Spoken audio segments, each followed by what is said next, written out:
যে ভাইবার 100 মার্ক।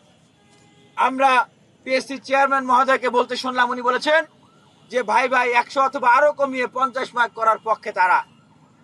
ওনারা বলেছিলেন যে 44তম বিসিএস থেকে এটা বাস্তবায়ন করতে চান, কিন্তু সরকার থেকে বলা হয়েছে সেটা 47তম বিসিএস থেকে করতে হবে। এই যে দেখেন শুভঙ্করের ফাঁকি। আমরা জানি যে এই যে 200 মার্ক, এই 200 মার্কের ভিতর দিয়েই কিন্তু দলীয় সুপারিশ, বিভিন্ন তদবিরের মাধ্যমে মেধাবীদের স্বপ্ন বিলীন হয়ে যায়, ধূলিসাৎ হয়ে যায়।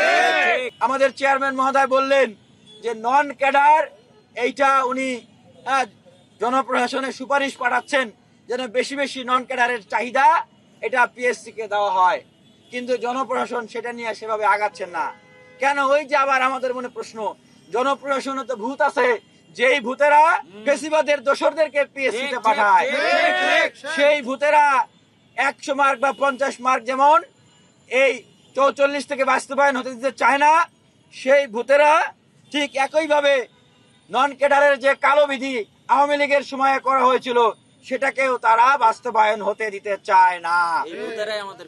সেই ভূতেরাই কিন্তু এই যৌক্তিক আন্দোলনকারীদেরকে পিটায়। এখন প্রশ্ন হচ্ছে যে এই যে নন ক্যাডার বিধিমালা, এইটা কালাকানুন করে আওয়ামী লীগ সরকার কি করেছিল এটা সবারই জানা আছে।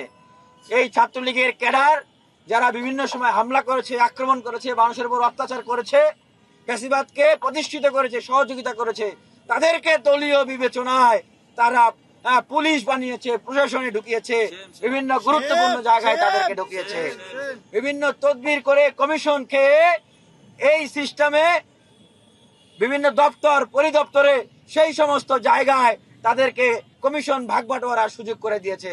সুতরাং আমরা মেধাবীরা কোন মামা খালুর মাধ্যমে কোন পয়সাপাতি দিয়ে আমরা চাকরি পেতে চাই না, সেই সামর্থ্য আমাদের নাই। আমরা মেধা দিয়ে চাকরি পেতে চাই। আমরা চাই এখন থেকেই এই কালা কানুন নন ক্যাডার বিধিমালাকে বাতিল করে দেওয়া হোক। আমাদের ছাত্র বন্ধুরা যেটা বলছেন যে ভেরিফিকেশনের নামে ইতিপূর্বে হয়রানি করা হয়েছে, যে তোর বাপ জামাত করে, তোর বাপ বিএনপি করে, তোর বাপ সরকারের বিরুদ্ধে কথা বলে, তুই চাকরি পাবি না। আবার বিভিন্ন সময় দেখা যাইতো যে এগুলো করে যে তুই সরকারের বিরুদ্ধে অ্যাক্টিভিজম করস, তুই সরকারের বিরুদ্ধে আন্দোলন করস, তোরে চাকরি দেওয়া যাবে না। এইভাবে করে অসংখ্য মেধাবী আমাদের ভাই বোনদেরকে দেশের সেবা করার জায়গা থেকে বঞ্চিত করা হয়েছে। আমরা দাবি জানাই ভেরিফিকেশন প্রক্রিয়াটিকে যেন স্বচ্ছ করা হয় এবং কেউ যদি বাদ পড়ে তাকে কেন বাদ দেওয়া হয়েছে এটা যেন স্পষ্ট করা হয়। আমরা দেখেছি পদের অপচয় রোধে একটি প্রস্তাবনা প্রদান করা আছে এই 8 দফায়। সে বিষয়ে আমাদের চেয়ারম্যান মহোদয় বলেছেন যে এটিকে ওনারা বাস্তবায়ন করবেন, যে ভাইবার আগে যেন ক্যাডার চয়েসের ব্যবস্থাটা থাকে। আমরা এই জন্য ওনাকে ধন্যবাদ প্রদান করি এবং 44তম বিসিএস এ এটাকে রিসাবল করার জন্য এখন সুযোগ দেওয়া হয়। কিন্তু দেখুন, যে বিসিএস এর প্রশ্ন ফাঁস হয়েছে সেই বিসিএস আমি বসবো কেন? যারা প্রশ্ন পেয়েছে তাদের সাথে কি আমরা কোনোভাবে পেরে উঠবো? এখন ওরা তো প্রশ্ন পেয়েছে, ওরা তো বাড়িতে সেগুলো মুখস্থ করেই যাবে।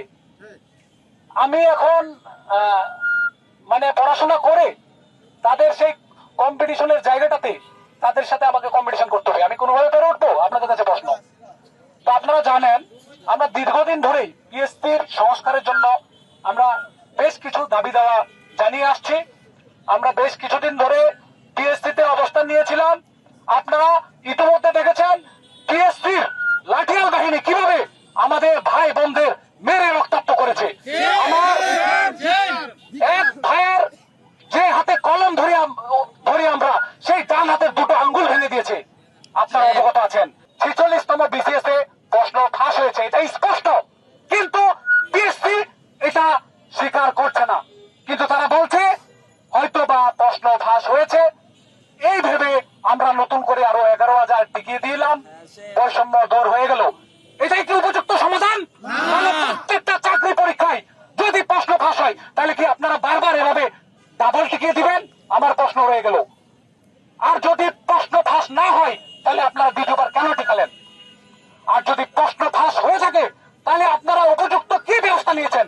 কেন এখনো প্রশ্ন ফাঁসের সাথে জড়িত সেই মিজান সেই মজলু, সেই আকরামরা এখনো বাইরে রয়ে গেছে। এমনকি পিএসসির চেয়ারম্যান পরিবর্তন হয়েছে, পিএসসির সদস্যরা পরিবর্তন হয়েছে,